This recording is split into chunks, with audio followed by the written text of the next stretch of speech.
With the Eagles' continued red zone woes, something's got to change. But what did offensive coordinator Brian Johnson say about it? And the one simple solution to get it fixed? Plus, less snaps for Quez Watkins, and could we see Philly blitz more? Let's talk about it. But first, let's run it.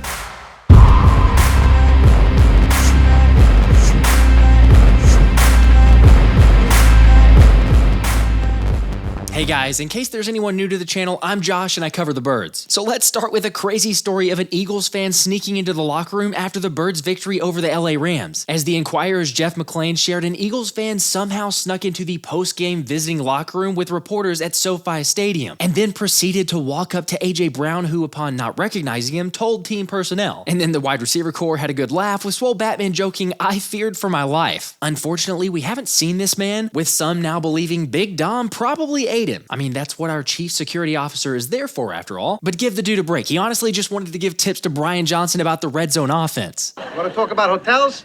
You want to win some ball games. All right, it's probably a bit more complex, but it's been ugly so far. Like Ted Wynn of The Athletic wrote, the Philadelphia Eagles were third in red zone efficiency last season. This season, with mostly the same players, they've dropped all the way down to 27th. After 5 games, it's not just a fluky start to the season. It's a real concern. They have a physical running quarterback who changes the math, a bruising offensive line, and 2 big targets to throw to in AJ Brown and Dallas Goedert. They should not be this bad in the red zone. Against the Los Angeles Rams, they scored only 2 touchdowns in 6 red zone possessions. Last season, under offensive coordinator Shane Steichen, they were so creative with their RPO and play action game. But this season, it seems they're just running in the red zone simple zone read concepts, too many verticals into compressed space, and just relying on goal line fades for which teams are prepared. Like, for example, on one red zone trip when Jalen Hurts tried to throw a back shoulder fade to Brown, but corner Akella Witherspoon was ready for it and undercut him, intercepting the pass. This is Eagles offensive coordinator Brian Johnson's first season calling plays in the NFL, but he's well regarded around the league. I think he'll figure it out eventually, but the Eagles need more answers in the red zone. The good news is that they're 5-0, but the offense is too talented to be this inconsistent. Okay, first off, we're 5-0, so yes, that's the positive. However, as we all saw on Sunday, Jason Kelce was absolutely livid on the sidelines going after Sirianni and Stoutland about the offensive play calling in the red zone. And like Ted just mentioned, we've no doubt got to be better. Although offensive coordinator Brian Johnson can't put his finger on one specific thing that's caused the struggles. There hasn't been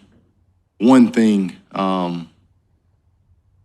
that's, prevented us from scoring the touchdowns that we need to score down there, which we all know we're capable of doing. It's a different game down there. Obviously, the field strengths is the one area of the field where, it becomes wider than it is longer. So, football is a little bit different down there. But, like I said, we got to do a great job of putting our guys in a position to make those plays, and to create favorable matchups for us, and we got to do a great job of executing as well. Okay, sure, those are the givens, and I realize it's never just one thing, yet maybe it is, because when BJ said we've got to put our players in positions to make plays and looking at getting favorable matchups, there's one player, in my opinion, that can solve that problem. Like I've continued to say, when in doubt, dial 0, because D'Andre Swift is that guy and really keeps the defense honest, especially in the red zone. Plus, as Brandon Lee Gouton shared, red zone drives where Kenny Gainwell gets a touch, field goal, touchdown, turnover on downs, field goal, end of game, field goal, end of game. So 1 of 6 when the Eagles actually try to score. Red zone drives where D'Andre Swift gets a touch, good for 6 of 9. Swift solves the problem. Yes.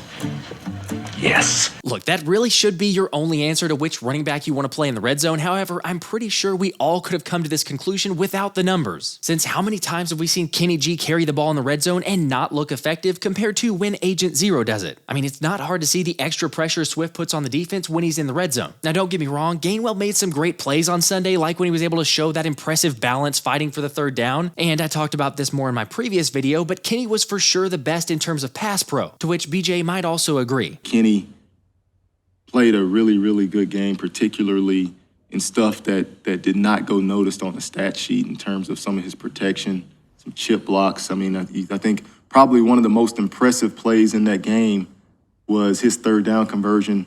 He got a great chip block on Aaron Donald, released late to the flat, and then, made a guy miss and was able to convert the first down and keep us on the field. So, every player that's out there for us, we have a ton of confidence in.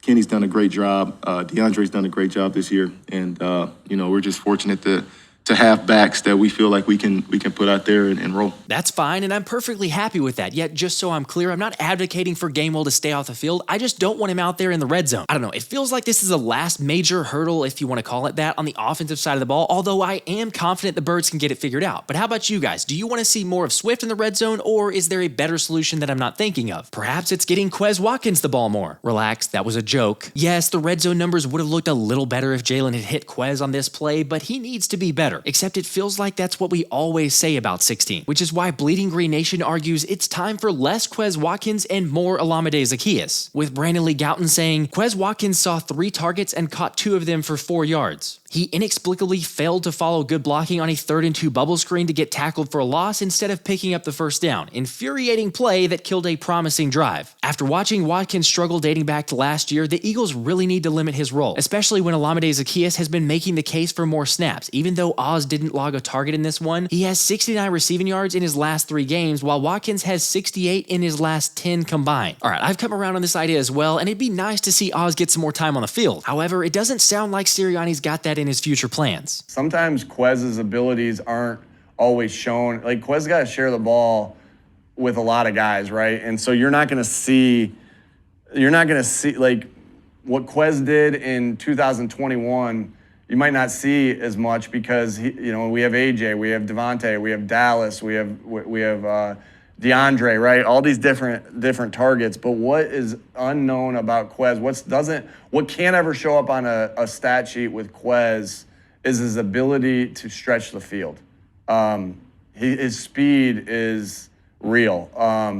And so there's a lot of things that happen where maybe it's a slant that AJ catches where Quez clears the middle, to make it a cleaner throw. So Quez's speed brings a real factor. And so we were comfortable with the way that looked. I'm still comfortable with the way that looked. I don't know. I understand the whole speed argument, and that's what left me being a Quez supporter for so long. And even Brian Johnson shared in his presser that Quez being one of the fastest guys in the NFL is invaluable, which is why, despite hoping for more Oz, I have a feeling it'll still be Quez out there at wide receiver 3. That's super disappointing. Yeah, well, it's not as disappointing as McCole Hardman would be. In case you're not sure what I'm referencing, ESPN's Jeremy Fowler reported that the Jets are looking at options for wide receiver McCole Hardman, including a potential trade, which didn't take long before more than a few Eagles fans started clamoring for Howie to call the Jets, especially since I don't have to tell you where he played college football. But personally, I'm with Phil, who said, I see many Eagles fans jumping up and down for Howie to call the Jets. I know Quez Watkins isn't lighting it up, but McCole Hardman has done even less with more opportunities in his NFL career. He is not an upgrade for the Eagles. Look, honestly, if you're going to make a trade, my vote would be to add to the defense, perhaps calling the Broncos, since reports are that Denver is open to potential deals to move players on their team. Since they've been nothing short of miserable and even lost to the New York Jets last week. Although if you're going to make a call, how about safety Justin Simmons? Or like I've talked about on another reeling squad, Jeremy Chin with the Panthers. Regardless, it's going to be somebody because this is what Howie does, which is why Ray Didinger said it wouldn't surprise him if we see Howie make a move for another defensive back for the back half of that gauntlet of a schedule. But what do y'all think? I know there's some really enticing names out there, but what's the most realistic option in your mind for Howie to go after? All right, I mentioned the Jets, but let's go back there real quick since there's some developing news that significantly impacts the game on Sunday, as it was reported that New York's starting right tackle Elijah Vera Tucker will miss the rest of the 2023 season due to a torn Achilles, who really just can't catch a break. Of course, that means 2022 4th-round pick Max Mitchell will slide in there with the very realistic possibility that Haason Reddick has a monster day, since like Brandon Lee Gouton pointed out, Mitchell's allowed 15 pressures in 251 career pass blocking snaps, which is not good. And for better context, Lane Johnson allowed 11 pressures in 651 pass blocking snaps last season. Yes, I realize Pave the Lane's the GOAT, so not the most fair comparison, but you get the point. The Jets' work is cut out for them going against this vaunted pass rush, one that's begun to blitz more the past 2 weeks than they have at any point this season. So could we see defensive coordinator Sean Desai blitz more? We keep evolving as a defense and we keep growing,